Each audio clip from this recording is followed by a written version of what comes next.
fantômes et des êtres vivants.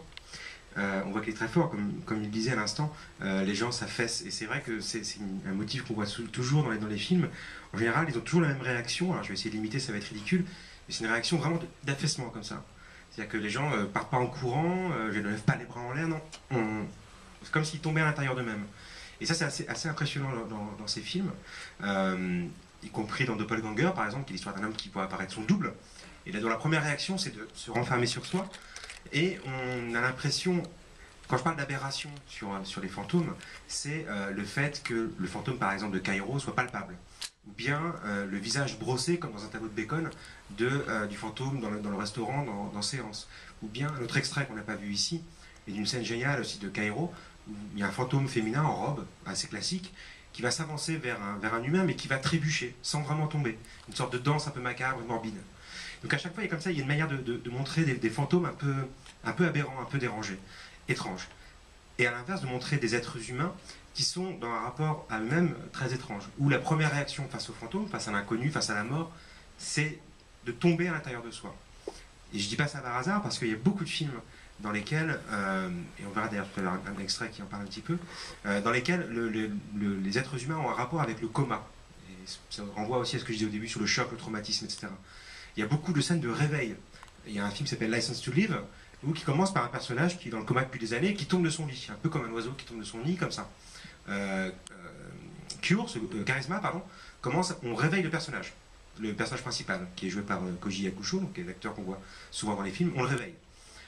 Et il y a beaucoup comme ça, et Cure, évidemment, est un film sur un homme qui est dans une sorte de coma, comme ça. En face des fantômes, qui sont des créatures figurativement aberrantes, il y a ces êtres humains qui ont un dérangement mental et qui ont un rapport à soi qui est lui-même très très perturbé, très étrange. Alors est-ce qu'il peut nous...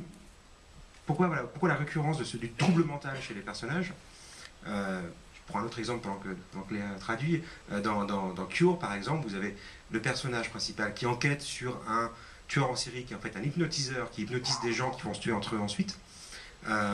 Cet homme-là, quand il va voir son ami psychiatre pour lui parler de son problème, le psychiatre lui dit « Non mais c'est toi qui va pas bien ».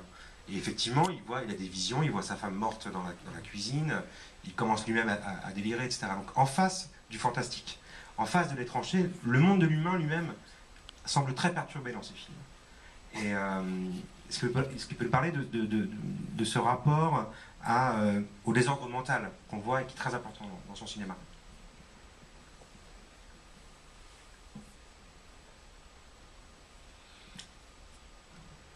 そうですね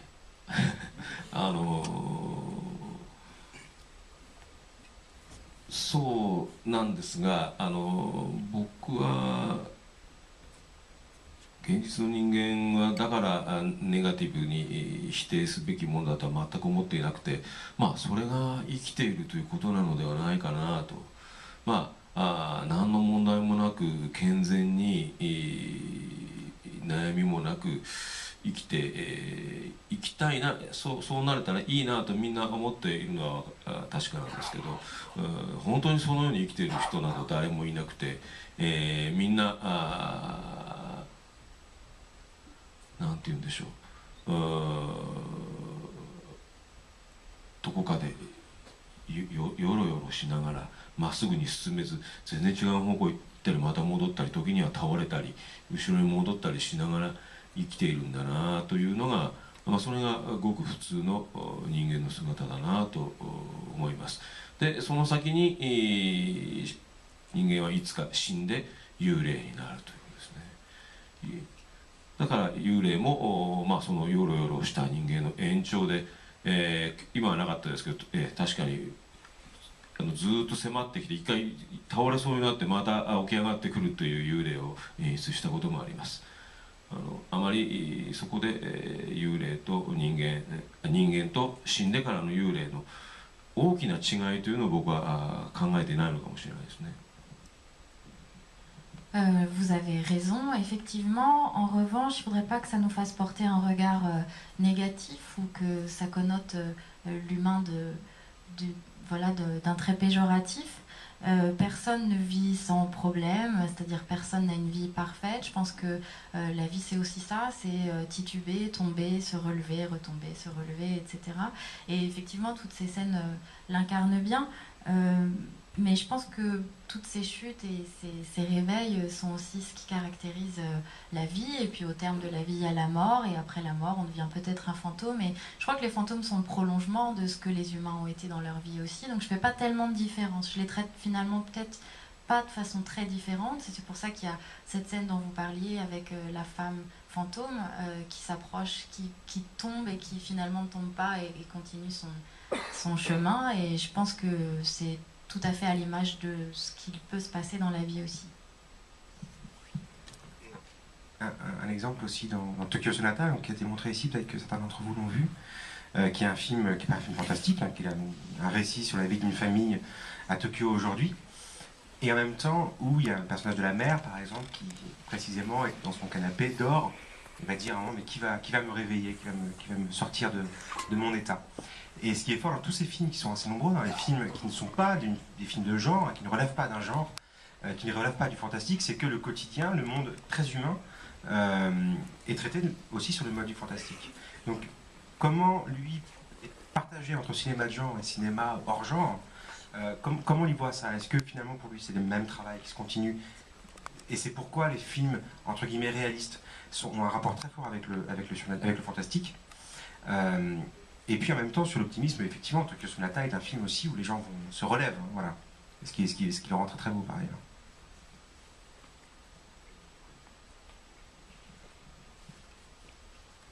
そうですね。その通りだと思います。言われ、そうやって指摘されると自分でも思い当たるところあるんですが、ファンタスティックかどうかはわからないですけども、映画を撮影していて横たわっている人、普通人間は立っているとか座っているとか、顔が映画を撮ると普通に正面を向いている、普通に垂直に立っている状態が普通なんですが、寝てる人というのは横を向いているので急にものすごくカメラで撮りづらくなるんです。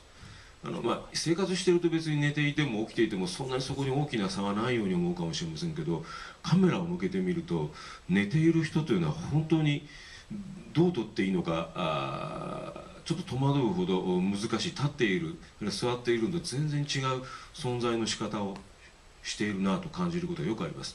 ですから普通の状態とちょっと違う状態にこの人を見せたいっていうと横たわらせる、そういうことは演出上使っていますね。これ本当に映画的な発想だと思いますけど。Effectivement, je réalise, parce que vous me le dites aussi, mais je me suis rendu compte qu'en tout cas à l'image, c'est-à-dire quand je filme les personnages, quand ils sont debout, que ce soit de face ou de profil, mais que leur visage est à la verticale, c'est beaucoup plus facile de les filmer que quand ils sont allongés. C'est-à-dire quand ils sont à la verticale et que leur visage est de profil, mais un peu de travers, ça leur donne tout de suite un air un peu étrange. Je trouve que rien que ça, alors c'est très cinématographique, mais le rendu est très différent. C'est difficile de filmer quelqu'un allongé.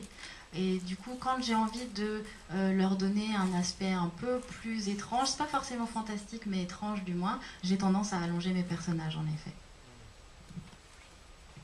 Belle idée. On va parler de mise en scène justement, puisqu'on vient des considérations strictement visuelles. On va regarder des extraits. On va regarder un extrait un petit peu long, mais avec une scène magnifique de Cure. Et puis un autre extrait plus bref et un peu artificiel en fait. J'ai pris un petit segment de Charisma. On voit 3 plans, mais on verra des gens qui se réveillent d'ailleurs. Pour parler avec Shikurosawa de un peu plus de technique et de mise en scène et de comment restituer ce monde dont il est question dans son cinéma. Donc ça va être la 3e série, voilà.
千葉の白里海岸です。白里海岸、それどこ？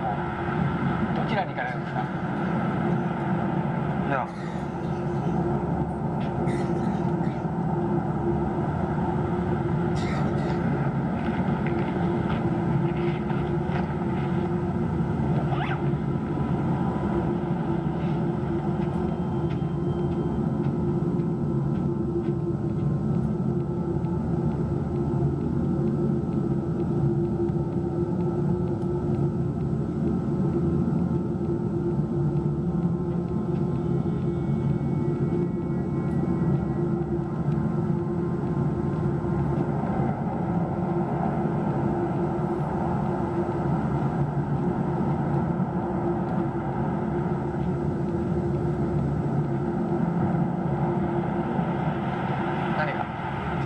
何日？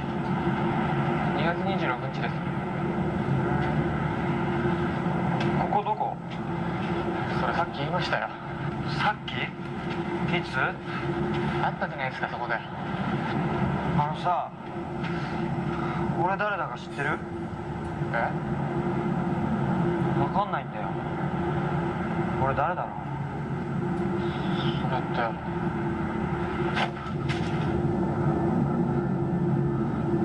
助けてよ、頼むよ。俺何にも思い出せない。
Voilà, les extraits de Cure et de Charisma qui nous montrent bien un peu ce que j'ai essayé, enfin j'essaie de dire au début, cette idée que, pour emprunter un mot à Henri Michaud et notre investisseur, un peu le monde remue, il y a quelque chose qui remue dans ces images-là.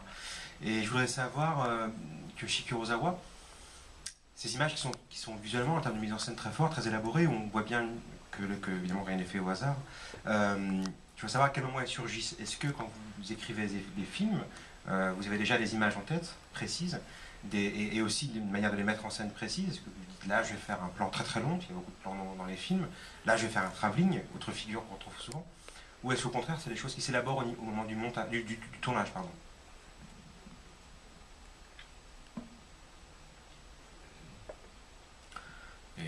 ですね、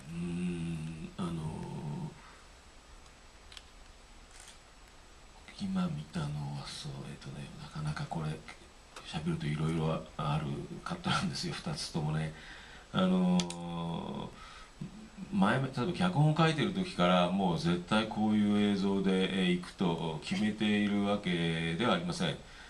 ただ撮影直前に本当に直前に即興のようにやったわけでもなく、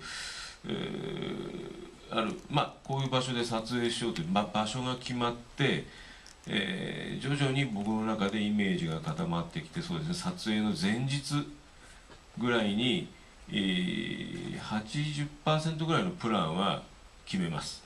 で当日その僕が 80% ぐらい決めたプランを行うんですが、残りの 20% 本当に当日のある、そういう意味で即興の部分が残り 20% 入るんですね。ここがしかし最終的には本当決定的な効果を生み出すということがよくあるんです。今見たところはまさにその最後の 20% がかなり決定的な効果を生んだショットですね。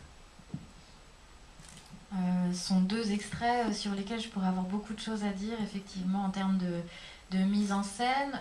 Je ne réfléchis pas tant que ça en amont, c'est-à-dire tout n'est pas orchestré avant que le tournage ne commence, mais c'est pas de l'improvisation non plus. En général, on repère d'abord les lieux, je sais où la scène va se tourner, avec qui, et la veille du tournage, à peu près 80% de la construction du plan est faite dans ma tête. Les 20% restants sont plus ou moins de l'impro, c'est-à-dire en tout cas de la prise sur le vif, et ce sont souvent ces 20%, cela dit, qui font l'efficacité d'un plan. Et pour ces deux plans-là, ça a été le cas d'ailleurs. Ce sont les 20% qui ont créé, je pense, l'originalité des plans.